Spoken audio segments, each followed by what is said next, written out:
పరిశుద్ధ గ్రంథంలో నుంచి మనము దేవుని వాక్యాన్ని చదువుకొని ప్రార్థనాపూర్వకంగా మనం ధ్యానం చేద్దాం.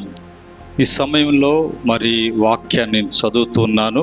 యోహాను సువార్త 14వ అధ్యాయము 13-14 వచనాలలో ఉన్నటువంటి మాట నేను చదువుతున్నాను. యోహాను సువార్త 14వ అధ్యాయము 13-14 వచనములలో ఉన్నటువంటి మాటలు నేను చదువుతున్నాను. మీరు నా నామమున దేన్ని నడుగుదురో తండ్రి కుమారుని యందు మహిమపరచబడుటకై దానిని చేతును. నా నామమున మీరు నన్నేమి అడిగినను నేను చేతును. ప్రార్థన. కృపగల తండ్రి, పరిశుద్ధుడా, మీకు వందనాలు. మీ యొక్క పరిశుద్ధమైనటువంటి సన్నిధిలో మీ వాక్యాన్ని మేము చదువుకున్నాం. ఈ యొక్క మాటలను వివరించి బోధించండి. సంఘానికి శబ్ద తరంగాల ద్వారా వింటున్న బిడ్డలకును, లైవ్లో మరి వింటున్న బిడ్డలకును ఆశీర్వాదకరంగా దీవెనకరంగా మార్చమని యేసుక్రీస్తు నామములో అడిగి వేడుకుంటున్నాము తండ్రి, ఆమేన్. ప్రియమైన దేవుని బిడ్డలారా, ఈ సమయంలో మనము యోహాను సువార్త 14వ అధ్యాయంలో ఉన్నటువంటి 13-14 వచనాలని మనం చదువుకున్నాం. ఇక్కడ యేసు ప్రభువారు ఆయన తన శిష్యులకు చేస్తున్నటువంటి చివరి ఉపదేశము, చివరి మెసేజ్ ప్రభు అందిస్తున్నాడు.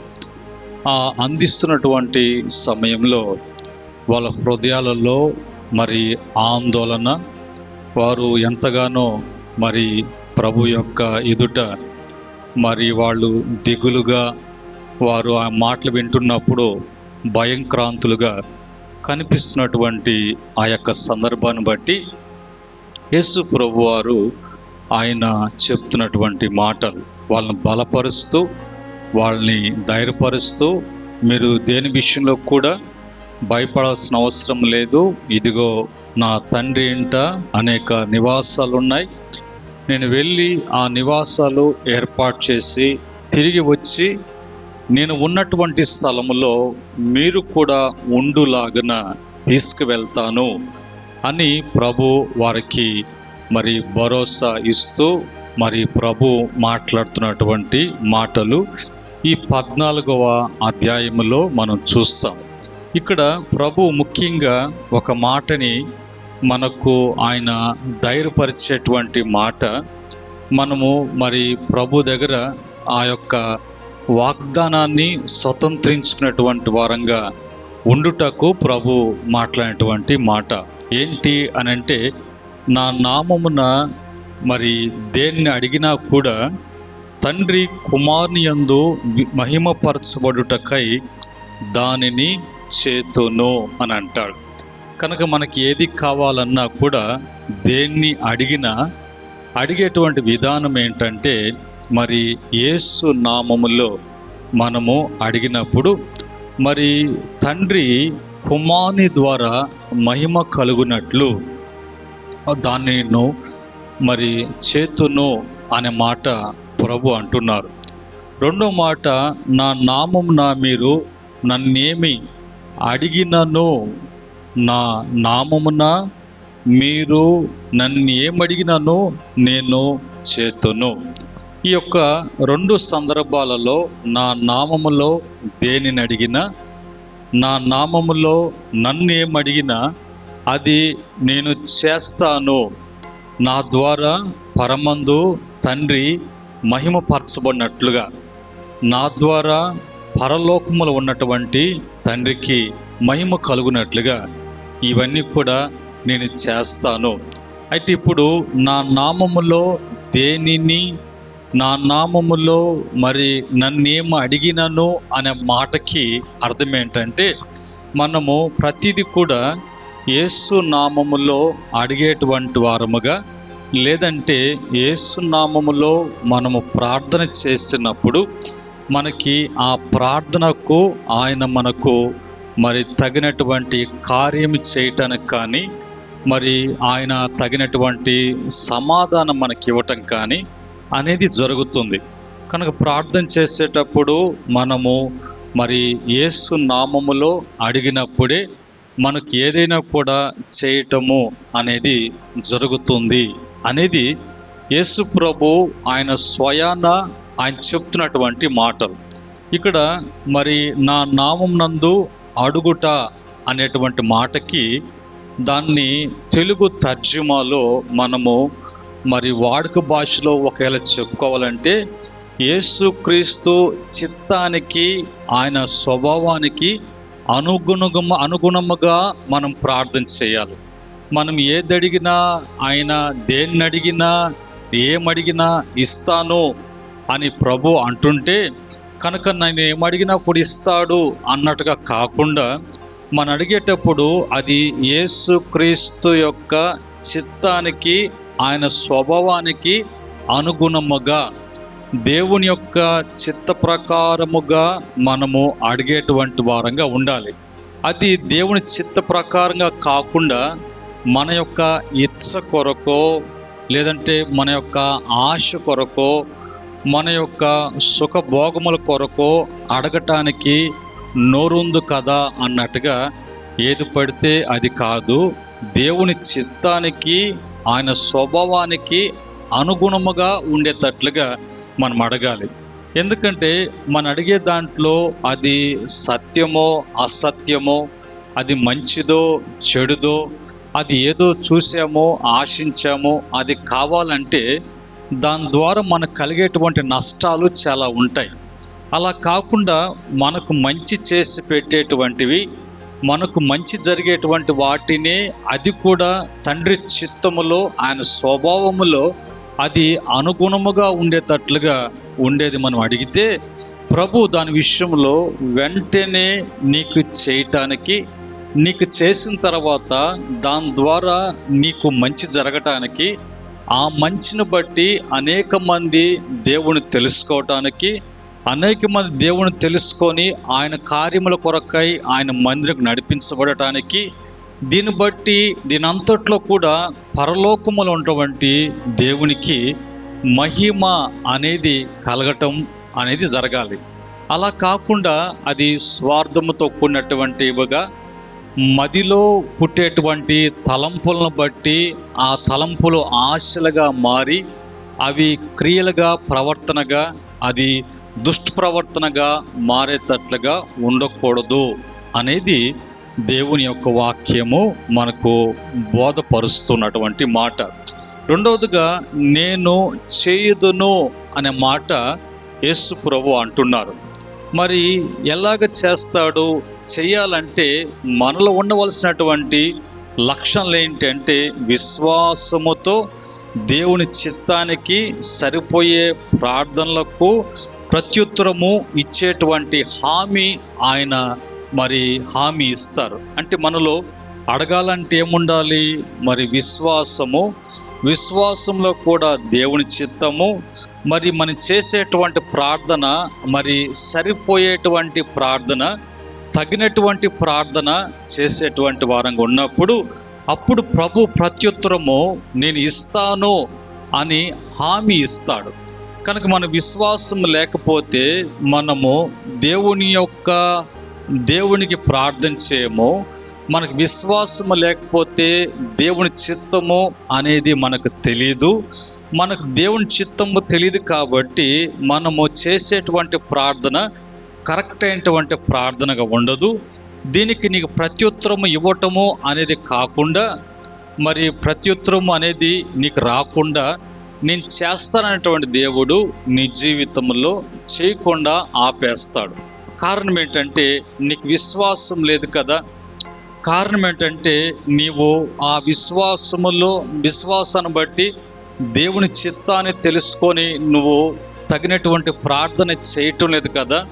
ఆ తగినటువంటి ప్రార్థన అడిగేటువంటి విషయాలకు తగినటువంటి ప్రార్థన లేదు కాబట్టి ప్రత్యుత్తరము ఇవ్వకుండా ఆయన తగినటువంటి నీకు ప్రమాణం చేయటము లేదంటే హామీ ఇవ్వటం అనేది జరగదు. రెండో మాట. మూడవదిగా తండ్రి మహిమ పొందునట్లు అనేటువంటి మాట అంటాడు. ఏది చేసినా, నీవు చేసినా, నేను చేసినా, యేసుక్రీస్తు ద్వారా మనకు ఏమి చేసినా, ఏమి జరిగినా అవన్నీ కూడా పరలోకములో ఉన్నటువంటి తండ్రికి మహిమ తెచ్చిపెట్టేదిగా ఉండాలి. దానికి యేసు ప్రభు అంటాడు, మరి మహిమ కలగటానికి నేను చేస్తున్నాను, మరి ఆయనకి మహిమ కలుగునట్లుగా మీరు కూడా అడగాలి. నేను చేసేది పరమందు తండ్రికి మహిమ రావటానికి, ఘనత రావటానికి, ఆయన ఏమిటో తెలియటానికి. మీరు అడిగేటప్పుడు కూడా అది మీరు అడిగేటువంటిది మంచిదిగా ఉండాలి. దాని ద్వారా ప్రభు ఇవ్వటానికి, ఆయనకి ఇచ్చేటువంటి ఆయనకి మహిమ రావాలి. అలా కాకుండా ఏది కూడా ఉండకూడదు. మూడవది అంటాడు, మన ప్రార్థన ద్వారా దేవుని యొక్క మహిమ మరి వెలుగులోకి రావాలి, అందరూ కూడా ఆ యొక్క వెలుగును చూడాలి, అలాగా ఉండాలి మన ప్రార్థన అంటాడు. ఈ క్రమంలో మనము మరి ఈరోజు మరి యేసు నామములో ఏమని అడగాలి, ఏ విధంగా అడగాలి, అడిగితే వచ్చేటువంటి ఫలితములేంటి, బైబిల్లో నుంచి కొన్ని రెఫరెన్స్లను బట్టి మనము దేవుని వాక్యాన్ని ధ్యానం చేద్దాం. చూడండి, మొదటగా యేసు నామములో అడుగుట అంటే ఏమిటి అనేది మనం చూసినప్పుడు బైబిల్లో ఇప్పుడు చదువుకున్నట్లుగానే యోహాను సువార్త 14వ అధ్యాయం 13-14 వచ్చిన ప్రకారంగా ఇది కేవలము యేసు నామములో అని చివరిలో మాట పెట్టడం కాదు. అన్నీ అడిగి ఇవన్నీ కూడా యేసు నామములో అని చివరిగా ఆ నామం పెట్టడం కాదు, కానీ ఆయన స్వభావము, చిత్తము, అధికారాన్ని బట్టి విశ్వాసముతో అడగటము యేసు నామములో అడగటము అనటానికి అర్థం. కనుక ఇప్పుడు మనము అడిగేటువంటి దాంట్లో మరి దేవుని యొక్క స్వభావముతో, చిత్తము, అధికారాన్ని బట్టి విశ్వాసముతో అడగటం అనేది యేసు నామములో అడగటం. దానికి ఆ రెఫరెన్స్ చెప్తాడు. రెండవదిగా మరి ఏమని బైబిల్లో చెప్తుందంటే, మనము ఎలాగ అడగాలి అని అంటే మరి ఈ విశ్వాసముతో అడగాలి అనేది బైబిల్ చెప్తుంది. ఏంటి విశ్వాసంతో అడగటము అంటే, మరి యాకోబు పత్రిక 1:6 ప్రకారంగా విశ్వాసముతో అడగాలి, సందేహపడకుండా అడగాలి. సందేహము లేకుండా మరి మనము నమ్మకముతో ప్రభువుని అడగటము అనేది మనం చేయాలి. అది మనకు లేఖనాలు తెలియచేస్తున్నటువంటి మాటలు. మూడవదిగా మరి శుద్ధ హృదయముతో అడగాలి. యాకోబు పత్రిక 4:3 ప్రకారంగా శుద్ధ హృదయముతో అడగాలి అని అంటే, మీ దురాశల కొరకు ఖర్చు చేయుటకై అడుగుచున్నందున మీరు పొందలేకపోతున్నారు. అనేక మంది వాళ్ళ యొక్క భోగేచ్ఛల కొరకు, సుఖభోగాల కొరకు దురాశలు కలిగి ఏదేదో అడుగుతున్నారు. అలాంటివి అలాగా అడగకూడదు. మరి స్వార్థము లేకుండా అడగాలి.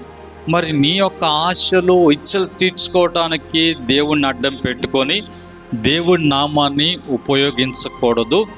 నీకు మేలు చేసేటువంటి దేవుడు, నీకు మంచి జరిగించేటువంటి దేవుడు ఆయన నీకు ఉండగా, నీవు అలాంటి దురాశలు, ఇచ్చలు అనేది కాకుండా శుద్ధ హృదయముతో నువ్వు అడిగేటట్లుగా ఉండాలి.